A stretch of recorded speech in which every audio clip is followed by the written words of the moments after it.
ಇದೆಲ್ಲ ಮನುಮದಾರಿಯ ನೀನೆ ಏನು ತಲೆ ನುತಿಸಿದನು ಬ್ರಹ್ಮಲಿಂಗೇಶ್ವರನ ನುತಿಸಿದನು ಬ್ರಹ್ಮಲಿಂಗೇಶ್ವರನ ಮಗಾಲಿಂಗೇಶ್ವರನ ಸೋಮನಾಥ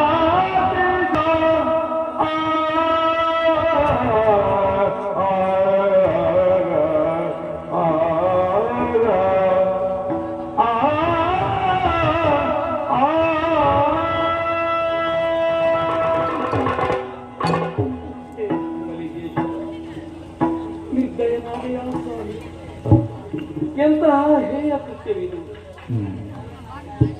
ಕುಲೋನ್ನತಿಯಿಂದ ಮೆರೆದಂತಹ ನನಗೆ ಇದಂತಹ ಅಪಮಾನ. ಎಲ್ಲರೂ ಪಾದ ಮುಟ್ಟಿ ನಮಸ್ಕಾರ ಮಾಡುವುದಿದ್ದರೆ ಈ ಅರಸ ನನ್ನ ಮೇಲೆ ಕೈ ಮಾಡಿದ್ದು ಮಾತ್ರವಲ್ಲ, ಬ್ರಾಹ್ಮಣ್ಯದ ಹಿರಿಯ ಸಂಕೇತವೆನಿಸಿದ ಯಜ್ಞೋಪವೀತವನ್ನೇ ಕಿತ್ತು ಕಿಸುವುದಲ್ಲ.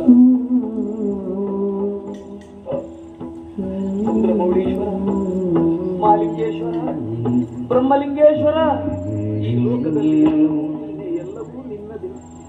ಹೆಸರಿಲ್ಲದವನ ಹೆಸರುಗಳು ಅಂತ ಹೇಳಿದರೆ ಅದು ನಿನ್ನ ಹೆಸರು. ಯಾವ ಹೆಸರಿನಿಂದ ಸ್ತುತಿಸಿದರೂ ಅದು ನಿನಗೇ ಸಲ್ಲುತ್ತದೆ.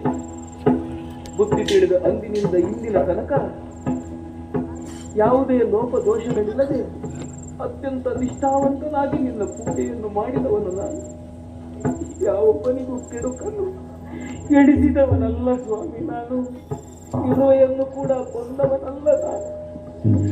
ಯಾರಿಗೂ ನೋವನ್ನು ಮಾಡದಂತಹ ನನಗೆ ದಾರುಣವಾದ ನೋವನ್ನು ಕೊಟ್ಟೆ ಆಗುತ್ತೆ.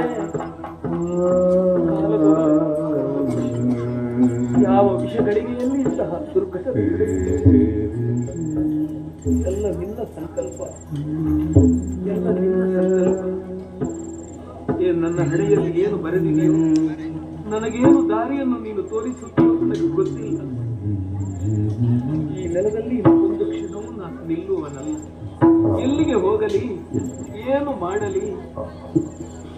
ಹೌದು, ಆಕಾಶದಲ್ಲಿ ಹಾರುವ ಹಕ್ಕಿಗಳಿಗೆ ದಾರಿಯ ನಕ್ಷೆಯನ್ನು ಬರೆದವರು ಯಾರಿದ್ದಾರೆ? ಮೀನಿನಲ್ಲಿ ಸಾಗುವ ಈಜುವ ಮೀನುಗಳಿಗೆ ಯಾರಾದರೂ ದಾರಿ ಹಾಕಿ ಕೊಟ್ಟಿದ್ದಾರೆಯೇ? ಪ್ರಪಂಚ ವಿಶಾಲವಾಗಿದೆ. ಭಗವಂತ ಎಲ್ಲ ಕಡೆಯಲ್ಲೂ ಇದ್ದಾನೆ. ಆತನನ್ನೇ ಧ್ಯಾನಿಸುತ್ತಾ ಈ ಕತ್ತಲೆಯ ಬದುಕಿನಿಂದ ಮುಂದೊಂದು ಬೆಳಕಿನ ಲೋಕದೊಂದಿಗೆ ನಾನು ಸಾಗಬೇಕಾಗಿದೆ. ಬ್ರಹ್ಮಲಿಂಗೇಶ್ವರ, ಬ್ರಹ್ಮಲಿಂಗೇಶ್ವರ, ಕೈ ಬಿಡಬೇಡ ತಂದೆ.